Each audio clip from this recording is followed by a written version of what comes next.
நாடாளுமன்றத்துல மக்களவையில விதி எண் 377க்கு கீழே தொகுதிகளை மக்கள் தொகை அடிப்படையில மறுவரையறை செய்யறத ஏற்றுக்கொள்ள முடியாது. தமிழகம் உட்பட தென் மாநிலங்களுக்கு இது மிகப்பெரிய கடுமையான பாதிப்பை ஏற்படுத்தும் சொல்லி நாங்க விதி எண் 377 பதிவு செஞ்சிருக்கேன். அதற்கு அரசாங்கம் பதில் கொடுக்கணும். தென் மாநிலங்களை இது கடுமையா பாதிக்கும் நாங்க கேட்டிருக்கோம். அதே போல இன்னைக்கு நாடாளுமன்றத்துல மற்ற நாடாளுமன்ற உறுப்பினர்களும் ஒத்திவைப்பு தீர்மானம் கொடுத்திருக்காங்க. வழக்கம் போல நாங்கள் தொகுதி மறுவரையறை தொடர்பான ஒத்திவைப்பு தீர்மானம் எடுத்துக்கொள்ளப்படவில்லை. இன்று நாங்க அதை எதிர்த்து கடுமையான போராட்டத்தையும் நாடாளுமன்ற வளாகத்துல நடத்தியிருக்கோம். இன்று தென் மாநிலங்கள் நம்ம சொன்னதை தாண்டி இன்னைக்கு பஞ்சாப் உள்ளிட்ட வேறு சில மாநிலங்களை சேர்ந்த நாடாளுமன்ற உறுப்பினர்களும் நம்ம போராட்டத்துல பங்கேற்றாங்க. ஏன்னா பஞ்சாப் போன்ற மாநிலங்களும் ஒரு முன்னேறிய மாநிலமாக மக்கள் தொகையை கட்டுப்படுத்திய மாநிலமாக இருக்கு.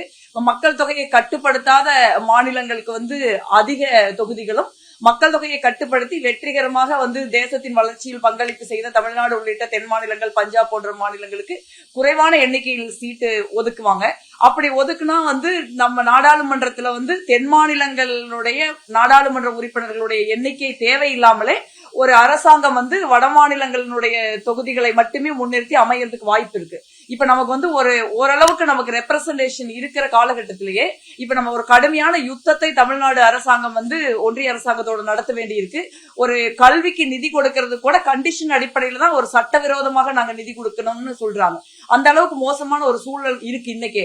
இப்ப இன்னைக்கு ஒரு ஓரளவுக்கு சமபலத்தோட இருக்கிற ஒரு சூழல்லயே இந்த அளவுக்கு தமிழ்நாடு அரசாங்கம் ஒரு நெருக்கடியை சந்திக்கும் அப்படின்னா நாளைக்கு தமிழ்நாட்டு நாடாளுமன்ற உறுப்பினர்களோட இல்ல தென் மாநில நாடாளுமன்ற உறுப்பினர்களோ தேவையே இல்லாத ஒரு நாடாளுமன்றம் இயங்கும் அப்படின்னா நம்ம மக்களுக்கு உரிய திட்டங்களை நம்ம எப்படி பெற முடியும் நம்ம யோசிக்கணும். அதே மாதிரி நம்ம மக்களுக்கு ஒரு இழைக்கப்படுகிற மிகப்பெரிய துரோகம். அதற்கு எதிராக நாங்க குரல் கொடுத்துக்கிட்டு இருக்கோம். ஒண்ணு, இப்போ ஒரு 2500 கோடி ரூபாய் கொடுக்கறதுக்கு நீங்க நம்ம மேல நீங்க 3வது மொழியை படிச்சுதான் ஆகணும்னு மறைமுகமாக ஒரு மொழியை திணிக்கின்ற ஒரு அரசாங்கம் எந்த கேள்வியுமே இல்லாம கார்ப்பரேட் நிறுவனங்களுக்கு கடந்த 2014-15 இருந்து இப்ப வரைக்கும் 9,21,974 கோடி ரூபாய் இத வராக்கடனா வெய்வா பண்ணிருக்காங்க.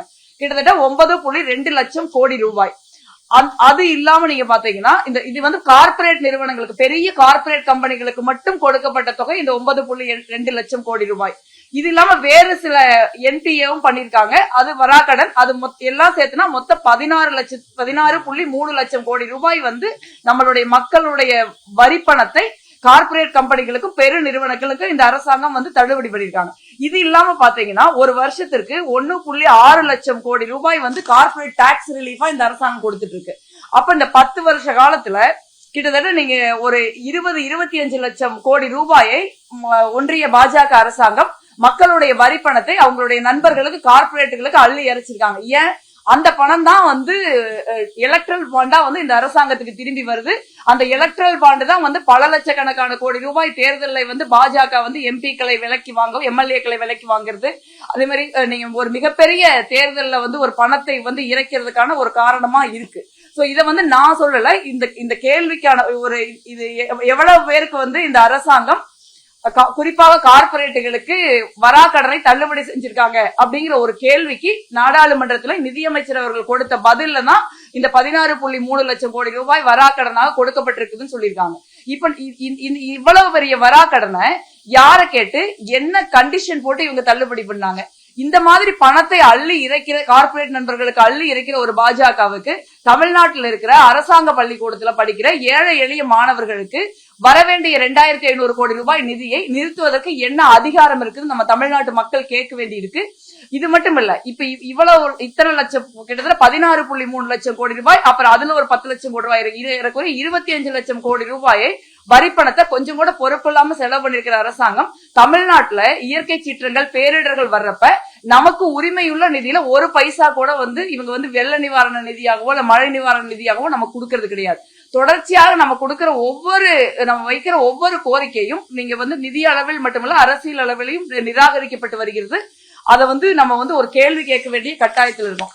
மூன்றாவதா இன்னைக்கு ஆன்லைன் கேமிங் பத்தி நான் நாடாளுமன்றத்துல ஒரு கேள்வி எழுப்பியிருந்தேன். ஆன்லைன் கேமிங்னால நிறைய மாணவர்களுடைய வாழ்க்கை அழிந்து கொண்டிருக்கிறது. தமிழ்நாட்டுல மட்டும் 48 பேர் இது வரைக்கும் ஏறக்குறைய தற்கொலை பண்ணிருக்காங்க. அதுல 13 வயசு 14 வயசு 17 வயசு மாணவர்களுடைய தற்கொலையும் அதுல அடக்கம். 2 நாளைக்கு முன்ன கூட மதுரையில 17 வயசு உள்ள ஒரு மாணவர் ஆன்லைன் கேமிங்லானதான் தற்கொலை பண்ணிக்கிட்டாரு. அந்த அடிக்ஷனாலதான் அவங்க குடும்பம் சொல்றாங்க. நிலைமையோட ஒரு ரொம்ப தீவிரத்தை உணர்ந்த தமிழ்நாடு அரசாங்கம் ஆன்லைன் கேமிங்கை தடை பண்ணி ஒரு சட்ட மசோதாவை வந்து பாஸ் பண்ணிருக்காங்க.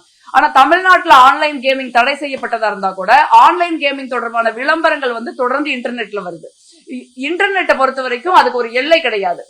ஒரு எல்லை வரையறை வச்சுதான் இன்டர்நெட் இயங்க முடியும் சொல்ல முடியாது. நீங்க ஒரு சுவிட்ச் அமர்த்தினீங்க, ஒரு போனை ஆன் பண்ணீங்க, ஒரு கம்ப்யூட்டர் ஆன் பண்ணி நெட்டை கனெக்ட் பண்ணீங்கன்னா நீங்க வந்து தமிழ்நாட்டு எல்லைகளை தாண்டி இன்டர்நெட் வந்து இங்க வரக்கூடிய ஒரு சூழல் இருக்கு. அப்ப இந்திய அரசாங்கம் இந்த ஆன்லைன் கேமை வந்து தடை பண்ணாத வரைக்கும் தமிழ்நாட்டு அரசாங்கம் ஒரு மிகப்பெரிய முயற்சி எடுத்து இந்த ஆன்லைன் கேமிங்கை தடை பண்ணியிருந்தா கூட தமிழ்நாட்டுக்கு வெளியில இருந்து இந்திய அளவுல நீங்க ஏறக்குறைய எல்லா ஆன்லைன் விளம்பரங்களும் ஆன்லைன் கேமிங் விளம்பரங்களும் அதுல வருது. ரொம்ப மோசமான சில ஆன்லைன் கேமிங் விளம்பரங்கள் வந்து அவங்களுக்கு பணம் கட்டி அவங்க விளையாடுறாங்க அப்படின்னா அந்த பணம் அவங்களுக்கு விளையாடுறதுக்கு மேல பணம் இல்லைன்னா அவங்களுக்கு கடன் கொடுக்குறாங்க. கடன் கொடுத்துட்டு அதுக்கப்புறம் அவங்களுக்கு ஏற்கனவே இவங்களுடைய டீடைல்ஸ் எல்லாம் ரெஜிஸ்டர் ஆயிருக்கு. அந்த டீடைல்ஸ் எடுத்து அவங்களை தொணத்துக்கு திருப்பி கட்ட சொல்லி கடுமையா வந்து அதிக தொகை கட்டணும்னு மிரட்டுறாங்க. சோ இந்த மாதிரியான ஒரு சூழ்நிலையில ஒரு தற்கொலைகள் நடக்கிற ஒரு வாய்ப்பு இருக்கு.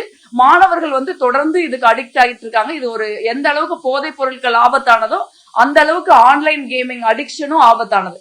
அதே மாதிரி ஆன்லைன் கேமிங்கை பொறுத்த வரைக்கும் ஒரு ஸ்கில் செட்டான ஆன்லைன் கேமிங், செஸ், கேரம், இந்த மாதிரி ஒரு ஆன்லைன் கேமிங் இருக்கு. அதே மாதிரி பப்ஜி மாதிரி சும்மா விளையாண்டுகிட்டே இருக்கிற ஆன்லைன் கேமிங் இருக்கு. நான் இன்னைக்கு கேட்கிற ஸ்பெசிபிக்கான கேள்வியில எப்படி வந்து இதை நீங்க கிளாசிஃபை பண்ணி டிஃபரன்ஷியேட் பண்ண போறீங்க, எப்படி game of skill, game of chance சொல்லி பண்ணுவீங்கன்னு நான் மினிஸ்டர்கிட்ட கேட்டேன். ஆனா மினிஸ்டருக்கு அதுல வந்து முறையான பதில் இல்ல. அதுக்கப்புறம் வந்து நான் இவ்வளவு தமிழ்நாட்டுல இத்தனை தற்கொலைகள் நடந்திருக்குது ஆன்லைன் கேமிங் சம்பந்தமா நம்ம சொல்றோம். ஆனா இந்திய அளவுல எந்த விதமான டேட்டாவும் இல்ல அப்படின்னு அமைச்சரகம் சொல்றது எனக்கு ரொம்ப அதிர்ச்சி அளிக்குது. இது வெறும் நம்பர் கிடையாது. இது வந்து நம்மளுடைய மக்களுடைய உயிர், குறிப்பா இளைஞர்கள், மாணவர்களுடைய எதிர்காலம். இது சம்பந்தமா வந்து ஒன்றிய அரசாங்கம் டேட்டா இல்லைன்னு சொல்றதை வந்து நம்ம ஏற்றுக்கொள்ள முடியாது.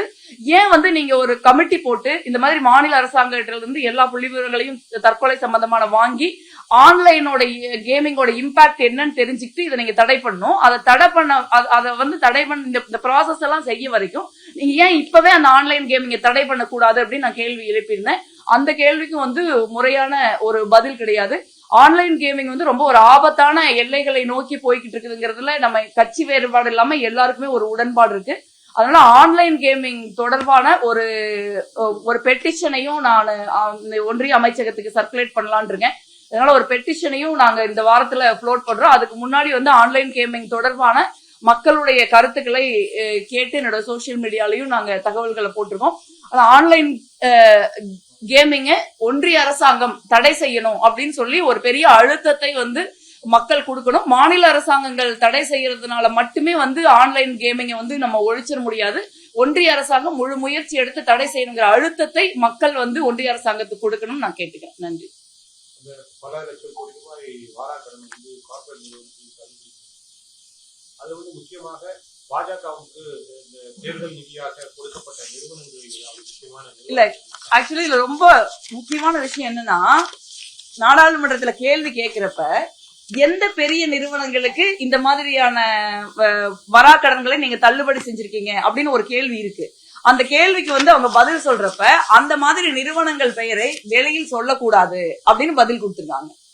எந்த சட்டத்துல சுப்ரீம் கோர்ட்டே வந்து அந்த நிறுவனங்களுடைய பெயரை வெளியிடணும்னு சொல்லிட்டு தேர்தல் ஆணையத்துக்கு சொல்லி அந்த நிறுவனங்களுடைய பெயரை வெளியிடப்பட்டாச்சு. அதுக்கப்புறம் எப்படி நீங்க வந்து நீங்க ஸ்பெசிபிக்கா கொஸ்டின்ல நீங்க சொல்றது வந்து எலக்ட்ரல் பாண்ட் கொடுத்த நிறுவனங்களை தான் வெளியிட்டு இருக்காங்க. ரெண்டு ஒண்ணுதான் இருந்தா கூட பட் ஸ்பெசிபிக்கா சொல்லணும்ல. ஒரு நாடாளுமன்றத்துல ஒரு நாடாளுமன்ற உறுப்பினர் இது ஒண்ணு ராணுவ ரகசியம் கிடையாது. இந்த மாதிரி நீங்க இவங்களுக்கு எல்லாம் நாங்க வரால் கடன்களை வந்து நாங்க வந்து தள்ளுபடி பண்ணிருக்கோம் அப்படின்னு நீங்க சொல்றதுனால இந்திய தேசத்திற்கு ஒரு மிகப்பெரிய ஒரு ஆபத்து வந்து எதிரி நாட்டில இருந்து வந்துட போறது இல்ல. இது வந்து இந்த ஆபத்து ஆக்சுவலி இந்தியாவில பாஜக அரசாங்கத்தினாலதான் நமக்கு வருது. ஒரு மிகப்பெரிய ஒரு பைனான்சியல் அட்டாக் அந்த நேஷன். இது அது வந்து ரொம்ப தெளிவா வந்து அப்படி நாங்க சொல்ல முடியாது அப்படின்னு சொல்லி ஃபர்தர் இதை போட்டிருக்காங்க. RBI has also informed that number of companies in respect of which the amount of loan has been written off during a financial year is not maintained by it. RBI maintain பண்ணலன்னு சொல்றாங்க ஒண்ணு. ரெண்டாவது further we regard to the name of companies. Further, the regard to the name of companies, the disclosure of borrowers wise credit information is prohibited under section 45E of the RBI Act 1934. அப்ப பதில் சொல்ல முடியாதுன்னு சொல்றாங்க. எந்தெந்த கம்பெனிகளுக்கு வந்து ஒரு அரசாங்கம் எவ்வளவு கடனை தள்ளுபடி பண்ணிருக்கு அப்படிங்கிறது இப்ப நீங்க 9 லட்சம் கோடி ரூபாய் நம்ம சொல்றோம் அப்படின்னா சொல்லிருக்காங்க அப்படின்னா இந்த 9 லட்சம் கோடி ரூபாயை வந்து நீங்க உங்க ஒரு 10 நிறுவனங்களுக்கு வந்து தள்ளுபடி பண்ணிருக்காங்க. 10 நிறுவனங்களுக்கு அமௌண்ட் கொடுத்திருக்காங்க. அது ஒரு 2-3 நிறுவனங்களுக்கு பாத்தீங்கன்னா ஒரு நிறுவனத்துக்கு 1,48,753 கோடி, இன்னொரு லட்சத்துக்கு இன்னொரு கம்பெனிக்கு 1,59,139 கோடி, இன்னொரு கம்பெனிக்கு 1,27,050 கோடி, இன்னொரு கம்பெனிக்கு 1,14,528 கோடி, இன்னொரு கம்பெனிக்கு 99,132 கோடி, அடுத்த 2 கம்பெனிகளுக்கு அரௌண்ட் 69 கோடி, இன்னொரு 3 கம்பெனிகளுக்கு அரௌண்ட் ஒரு 69 crore, அதுக்கப்புறம் ஒரு கம்பெனிக்கு 40 கோடி, இன்னொரு கம்பெனிக்கு 32 கோடி. சோ அப்ப இது 10 நிறுவனங்கள் 10 பேரு நீங்க வந்து இந்திய மக்களுடைய வரி பணத்துல கிட்டத்தட்ட வந்து 10 லட்சம் கோடி ரூபாயை எடுத்துட்டு போயிடுறாங்க. இது வந்து எந்த விதத்துல நியாயம்? இது வந்து ஒரு மிகப்பெரிய இது ஒரு சாதாரண புள்ளி விவரம், ஒரு எண்ணிக்கை கிடையாது. ஒரு இந்திய மக்களுடைய சாதாரண ஏழை எளிய நடுத்தர மக்கள், விவசாயிகள், தொழிலாளர்கள், சிறு குறு நடுத்தர தொழில்களை நடத்துவர்கள், இவர்களுடைய உழைப்பை எல்லாம் உறிஞ்சி ஒரு 10 பேருக்கு இந்த அரசாங்கம் காணிக்கையாக்கி இருக்கு. இது எவ்வளவு மோசமான கார்பரேட் அரசாங்கம்ங்கிறதுக்கு இதை விட ஒரு பெரிய எடுத்துக்காட்டு தேவையில்லை நான் நினைக்கிறேன்.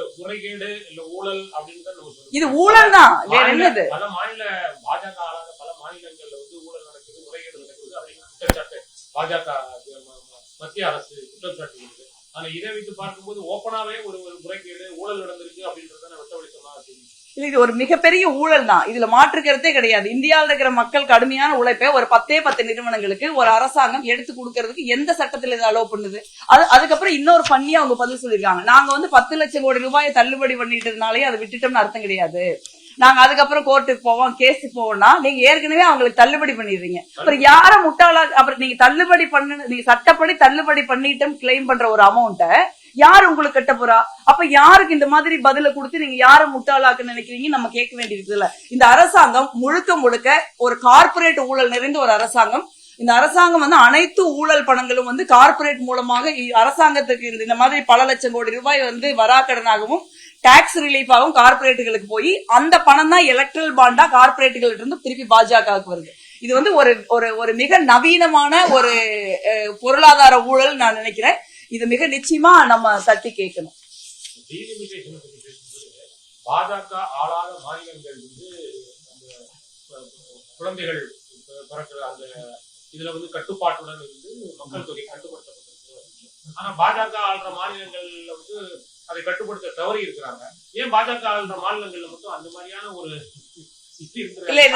அதை அவங்க எடுத்துக்கிறாங்க? இல்ல, இது எப்படி நான் சொல்றேன்னா, மக்கள் தொகை கட்டுப்படுத்திய மாநிலங்கள் எல்லாமே நீங்க பாஜக ஆளாத மாநிலங்கள்ல மக்கள் தொகை கட்டுப்படுது, பாஜக ஆளுகிற மாநிலங்கள்ல மக்கள் தொகை கட்டுப்படுதுன்னு பார்க்க வேண்டியது இல்ல. நான் எப்படி பாக்குறேன்னா, அவங்க எடுத்துட்டு வராங்க. பட் நான் எப்படி பாக்குறேன்னா, அதாவது ஒரு முன்னேறிய மாநிலங்கள், மக்கள் தொகை கட்டுப்படுத்தின மாநிலங்கள், பொருளாதாரத்துல, கல்வியில, சோசியல் இண்டிகேட்டர்ல முன்னிலையில் இருக்கிற மாநிலங்கள் பாஜகவுக்கு ஓட்டே போடுறது இல்ல. இதெல்லாம் வந்து இந்த மாதிரியான ஒரு இவங்க பாஜக ஆள்கிற மாநிலங்கள்ல அவங்க தொடர்ந்து வந்து அந்த மாநிலங்களை பின்தங்கிய நிலையிலேயே வச்சுக்கிட்டு இருக்காங்க. இதுல மக்கள் தப்பு ஒண்ணும் கிடையாது. இவங்க வந்து கல்வி கொடுக்காம, வேலை வாய்ப்புகளை உருவாக்காம, பொருளாதார ரீதியா அவங்களை வந்து ஒரு முன்னேற்றாம, விழிப்புணர்வை ஏற்படுத்தாம அவங்களை வந்து தொடர்ச்சியா வந்து ரொம்ப ஒரு அறியாமையிலையும் கல்வியின்மையிலையும் வச்சுக்கிட்டு இருக்காங்க.